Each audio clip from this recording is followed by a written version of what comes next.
So how in the hell do you end up on radio or at a New York City radio station? So this was the internet was very the internet was not really going yet, but NEW had a website, and they had a job opening on their website for a producer. That's all it said. Mm-hmm. So I got the program director's name, Jeremy Coleman, who works at Sirius now, and I wrote him a letter, and I just said, hey, I'm coming up to visit family in New York. Do you mind if I stop by for a few minutes to talk about this job? That's how I did it. I wasn't coming to New York. You're not asking for an interview? Not asking for an interview. I just said, hey, I'm visiting friends or visiting family, which I had no plans. Right. He said, yeah, come up Tuesday. So I booked a flight, came up Tuesday. I hit it off with him. He said, hey, Ron and Fez are the show. Funny, they started their career in Florida as Ron and Ron. They were very popular in Florida. If you want to come in and meet with them, which I did, I hit it off with them, and I was hired to produce Ron and Fez, which are going to be the afternoon show at WNEW. They would come on before Opie and Anthony. And I flew back down to Florida, packed the truck, packed my car, and moved back up here. And so for you, a job like this, now we're going to go back to your growing up. Yeah. A job like this with a show like that is almost natural for you because of your stern listening background. Yes. Now, I never listened to Ron and Fez. I heard Opie and Anthony a little bit, not much because I was a Mike and Chris fan.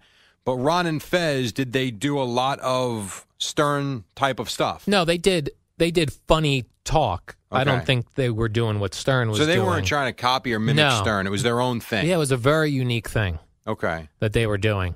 So yeah, I came up here, and that job paid $42,000 also. So I was moving up for essentially the same amount of money. But you're here now. But I'm here in New York. You're in New York. You're working for Ron and Fez. Now, the whole history of 102.7, I mean, you could do 45 minutes on that alone, obviously.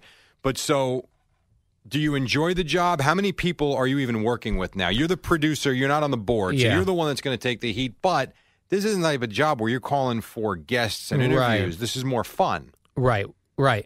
Yeah, we did not do a lot of guests at all. In fact, that's kind of where the no guest, my whole policy in my world of no guests worked. So Fez ran the board while doing the show. Okay. Ron was just on the mic. It was me, and then we had another associate producer who would sometimes screen the calls. And I was I remember I was kind of in the studio. I was in the studio with them, sometimes on the mic, whatever. So, it was kind of it was a more pressure-filled job because ratings come into play. Yeah, ratings come into play. You're coming on before Opie and Anthony, which they do a wild show. Especially at the time, they were very cutting edge at the time, and so you have to kind of live up to what that show is doing. You can't be a lame show going into Opie and Anthony. So Ron and Fez wanted to ramp it up a little bit, and I will say it was the first time ever that I was doing stuff on the radio that wasn't 100% real, and I could never imagine that something on the radio, like I listened to Howard Stern all these years, I'm like, I wonder how much of that stuff was embellished. So bits are coming into play Bits are coming into play where it's not 100% truths. You're going for, much like you would be an actor on TV, you're doing that on the radio, but it seems much more real because it's not scripted. Yeah, sure. See, I always found, and I don't think, I guess once or twice, maybe sometimes with Mike and Chris, you always feel like that pressure that a lot of people are listening. So whether I was on the board, I always felt the pressure to make sure I didn't screw everything up. It was only 6 months, but still. But then when I started anchoring, you kind of feel like you go in there with Mike and Chris, don't make a jackass of yourself, get through the update, be fine. Until I started doing this, I mean, even to this day, I will walk out of here at 9:45, 9:59. That's like a deep breath. All right, we just got through a day. Right. Because God knows, I love Craig to death, but you never know where he's going. And if you're not at least thinking like him, you can F up an entire segment. Right. And then all of a sudden, you get a bad day with the rate. It's your fault. And so you're doing this show with Opie and Anthony coming on after you. You're really, it sounds like to me, more of a producer. You're more of just a character on the show. Right. So how did you guys have meetings every day? Is that where the pre-show meeting with Craig comes in? Is this where you learned all this stuff? Yeah, we used to do pre-show meetings, but we would try to look for angles like, in a weird way, Al, what can you do to piss off the audience today? So looking at the topics that we had from the news, and what we would do is kind of like what you and I do in the post game, which is if you have a topic from the news, like let's say, trying to think what we would use a news story as a jumping point, Okay. and then get into a more generic thing, such as have you ever done this? Okay. Okay, so I used to look for things to piss off the audience. So one of the early things I did was I was actually going to a cousin's wedding. And I knew in New Jersey, what you pay for a wedding is very expensive, so you're expected to give a certain amount of money. So I said, hey, I'm going to my cousin's wedding. I'll say on the air I'm going to give $35. Okay. Well, I really wasn't going to give $35. But so Ron's like, oh, what are you doing for your... I said, oh, I'm going to the thing. I go, yeah, I'm not sure how much to give. What are you thinking of giving? $35. Well, that was 2 hours of phone calls. You idiot, do you know how much a wedding costs? And all this stuff. So I would do things like that. Also started kind of poking Opie and Anthony, which I was the kind of the guy that was thrown in the front line of that. So you were the needler. I was the needler, and I never knew whether they knew I was joking needling or not, because that's how good Ron and Fez were at making everything seem real. Things that were embellished seemed very real. So I would needle those guys, and they'd be pissed off, and everyone would hate me for it. And I was like, I never knew if they knew I was goofing around or they really thought I was an idiot. You know, it's really amazing when you link the two shows, what we do here now, and that. A lot of what you're talking about was, I don't want to call made up, but scripted certainly in a way, and at least from your perspective, good-natured. You know, it's going to be fun.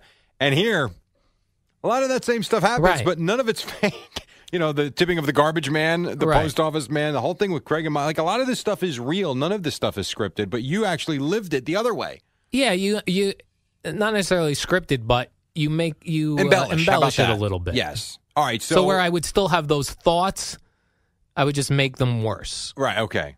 Fair enough. So you're with Ron and Fez. I mean, we still have a lot to get to. So you're with Ron and Fez. Yeah. Things go quite well. Are you with Ron and Fez through the Opie and Anthony demise? No, I actually, I felt a lot of pressure in that Ron and Fez job. Okay. And I didn't want to do it anymore. So you had enough? I did. How long? I was only with them for maybe 9 or 10 months. That's it. Now, what was the pressure based on? Just all this nonsense you were doing? The ratings not good? It was, content was a lot more risque back then. Yeah. So it was a ramped up. It's hard to explain other than it just, I wasn't feeling great about the shows. Okay, so you go home. They were more difficult for me with my personality to deal with after the shows and before the shows than Craig and Boomer. I always say this to people when I'm explaining the different shows. Craig and Boomer off the air are happy, super happy guys. Yeah, they're great. Great. Off the air, I didn't feel that from Ron and Fez, whether that was on my personality or the way we interacted off the air, or the pressure of what that radio station was, and the fact that the content could be very risque, and we were doing physical things on the air, and it got too much for me, and I was like, I got to get out of this. And Opie and Anthony had the job of the dump button guy, which the assistant program director was doing at the time and wanted to get off of it. So I thought, well, let me go do that. Now, what year are we in? This is 2002. So you're still around the early 2000s. So do people look at you like you're nuts? Like, why are you leaving this job? You're on the air a lot. You're a big part of the show. And you're going to go hit a button. Yeah, but I couched it as, the assistant program director was doing that job. Tom Chiasano, who runs K-Rock, was doing that job. I pitched it to other people as the company looks at this as an important job. Okay, great. So I'm going to go do that. So you take that job. I take that job. You're now a part of Opie and Anthony. You're a part of management, not Opie and Anthony. Really? At that time, that era of Opie and Anthony, you were the enemy. Oh, so this is kind of like pig vomit in the Stern movie Yeah. when people are trying to censor Stern. Yeah, so in their eyes, oh you're my taking out God. the funny stuff. You're taking out, and they're trying to make a name for themselves. Howard is dominating this market, and they're doing a good job of making a name for themselves. Yeah. They're doing very funny shows. They're getting very big ratings. They're getting articles written about them in Time and Newsweek. And the wow stickers were everywhere. They were everywhere. And so I took that job down there, and I was very confident in knowing what you should dump and what you shouldn't dump. And so how long does that go for? That goes until they do Sex for Sam.